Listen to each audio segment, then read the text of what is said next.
Pemirsa, terima kasih Anda masih bersama kami. Kami lanjutkan perbincangan bersama dengan Pak Laude dan juga Pak Khalid. Pak Laude, pemerintah tengah mempercepat transisi energi. Tadi Anda sempat sampaikan juga pemanfaatan gas bumi sebagai energi transisi. Bagaimana Kementerian SDM memastikan kebijakan ini tetap berpihak kepada masyarakat kecil, Pak Laude? Baik, terima kasih. Jadi Kementerian SDM itu sudah 11 tahun menjalankan program pembangunan Jargas untuk rumah tangga. Dalam waktu 11 tahun itu kita baru membangun kurang dari 1 juta sambungan rumah. Tapi Menteri SDM Pak Bahlil saat ini dalam 2 tahun ke depan akan membangun 1 juta sambungan rumah. Jadi hanya 2 tahun. Artinya diakselerasi ya? Diakselerasi. Ya. Jadi artinya bagaimana masyarakat diperhatikan, dan ini juga penting karena kan LPG kita dari tahun ke tahun makin naik.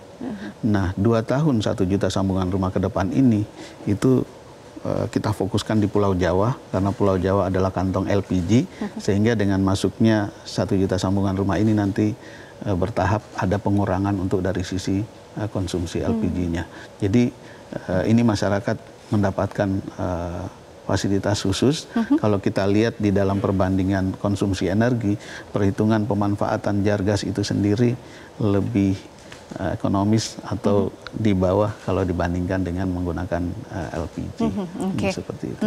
Pak Laude, apa kemudian langkah konkret untuk meningkatkan produksi migas dalam negeri agar tidak terus bergantung pada impor, Pak? Karena kita tahu sesuai dengan peraturan Menteri SDM nomor 14 tahun 2025 itu mengizinkan masyarakat mengelola 45.000 sumur minyak.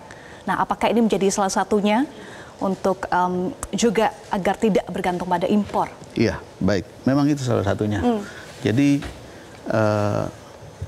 kebijakan ini itu melihat konteks pengembangan energi kerakyatan ini tidak hanya dari sisi pertumbuhan industri yang kemudian mendatangkan pajak yang banyak lalu dikembalikan ke rakyat. Tapi permen ini itu adalah keberpihakan langsung di mana masyarakat yang berada di wilayah tersebut, yang memiliki sumber daya alam tersebut, juga ikut langsung bisa memanfaatkan dengan ikut mengelola.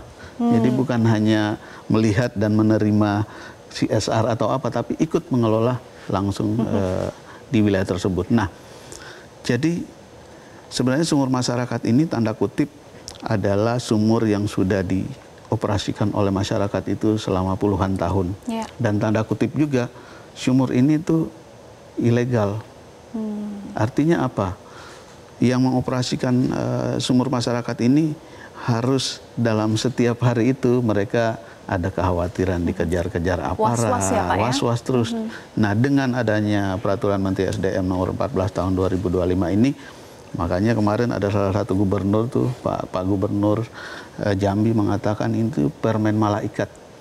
Karena belum pernah ada satu aturan menteri yang mengakomodasi sumur masyarakat ini masuk selama puluhan tahun, baru kali ini di periode ini ada keberpihakan seperti itu. Bahkan kemarin saya langsung berkunjung juga di lapangan dan melihat memang sumur ini tuh dari sisi tata kelola lingkungan juga kelihatan langsung ini harus kita perbaiki.